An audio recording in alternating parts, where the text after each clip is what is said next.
welcome back to my channel. For today's video, I wanted to talk about my personal struggles of becoming a police officer. I don't think anyone really talks about the struggles that they came across. As cops, we really don't want to talk about our weaknesses, the certain things that they had to go through in order to get to this job.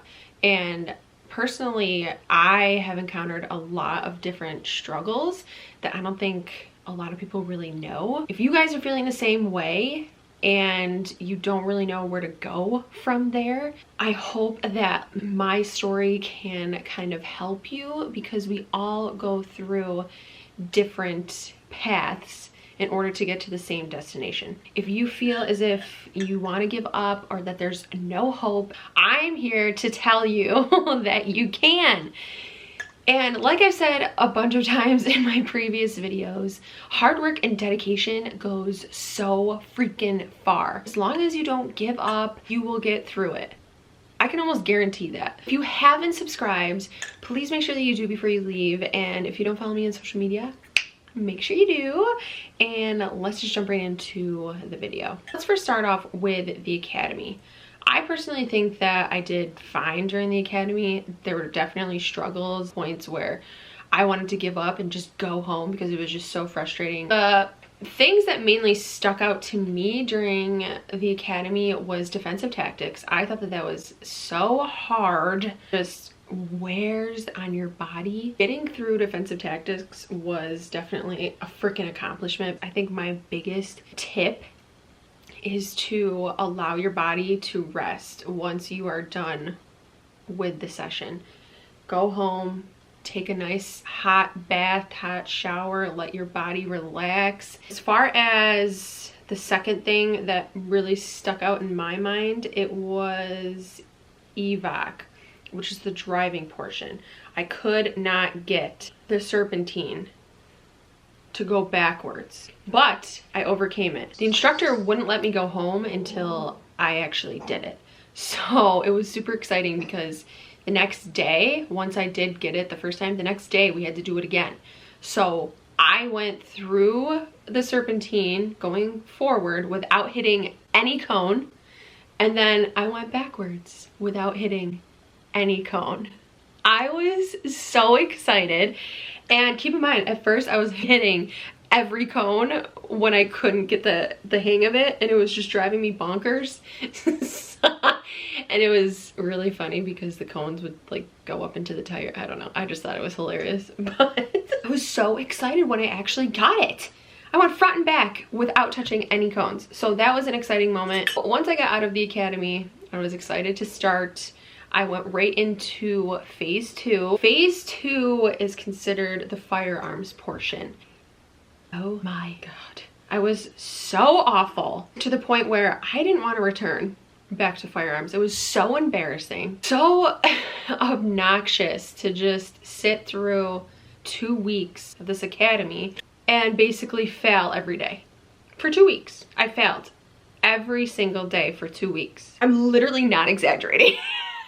Prior to going into phase 2, I had never shot a gun. Everyone said that that's better to not shoot prior to going into phase 2 because you don't want to pick up bad habits, which I totally agree with now. The first week we were in the school, so we went to a college in order to do phase 2, and we were in the classroom for the first week.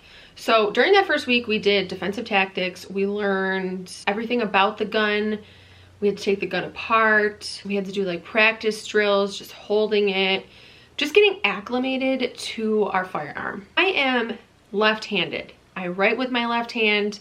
I basically do everything with my left hand, but I also do a lot of stuff with my right hand. So during this time, I thought I would have been a left-handed shooter, but I'm right eye dominant. During this whole first week, I was trying to get acclimated to my firearm, trying to draw with my left hand, using my right eye. You know, some people are able to do it, but I just wasn't able to shoot with my left hand. Not once did the instructors think, well, maybe we should switch her to the right side. Not once. So during these 2 weeks, I was shooting left-handed, scoring like 20s, 30s, 40s, 50s. I don't even know if I got higher than a 60. Highest I got was like a 72, which is failing. You are hired by a police department at this point. So your police department is paying you to go to phase 2 and to learn how to shoot. If you don't pass phase 2, you basically can lose your job. Once we went to the range the second week, I still had no idea how to shoot. I remember just going home and just being so frustrated. I felt like I'll never be able to get this. I'll never be able to shoot. I'm not gonna get a job. I mean, these are just things that were going through my head. I'm gonna get fired. It was so hard to stay positive during this time. The thing that helped me through phase 2 was listening to that book, You Are a Badass, on Audible. I know that's so random and so strange, but I was so down and I just felt so defeated, because I'm the kind of person where if I'm going for something and I'm trying to get the end result and I can't get there, I emotionally just start to like shut down, because it just bothers me to my inner core that I can't complete a task or a goal that I want to complete. I ended up failing phase 2, completely failed, and it was devastating. Once I failed, the instructor pulled me aside and said, "You failed phase 2, you have to go back to your the chief and captain and see if they want to give you a remedial." Feeling the way that I was feeling, I'm like, I don't want to go back there today. I just want to literally go climb into a hole and never come out. I was the only one that failed out of the 4 people that were in the class. I felt like an idiot. I just felt like an embarrassment the entire time. So then I had to go back to my chief and captain, talk to them. I had to meet in the chief's office, and to sit there in front of your administration, it was so bad. I literally almost cried. I held it together and cried in my car on the way home. And then I called my parents and I was like, I failed. And I'm not a person, I don't cry. Like I hate crying. They agreed to give me a remedial, which was so nice. After that, I waited a couple days and I had to go do firearms training with our firearms instructor for our police department.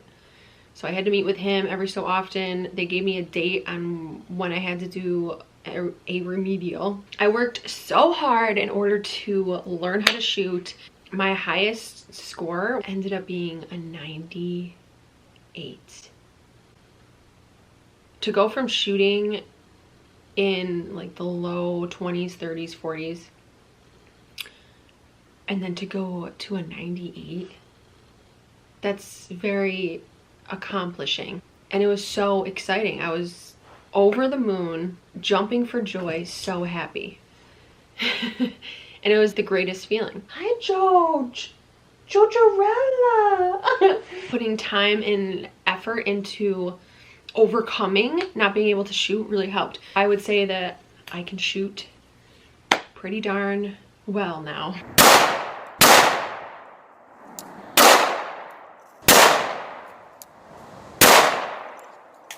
Good shot. Let's see. All in there. It's pretty darn good.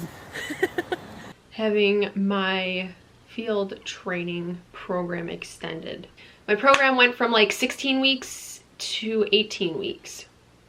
So I was extended for about 2 weeks. I didn't really think it was a big deal. If they thought that I wasn't ready, I would rather have more training than to just have them kick me loose and go into the streets and be like, okay, wish you luck. I kind of felt like a failure, and I'm like, holy crap, I've been through so much. I can't take any more crap. To top it off, we had the chief ride in the passenger seat, which I've talked about this before, and I thought that was so ridiculous. No one else has ridden with the chief, which kind of pisses me off. Like, that's a little much. It was just so awkward. It was the most awkward ending to my struggle bus that I ever could have imagined. I'm glad all of that stuff is over.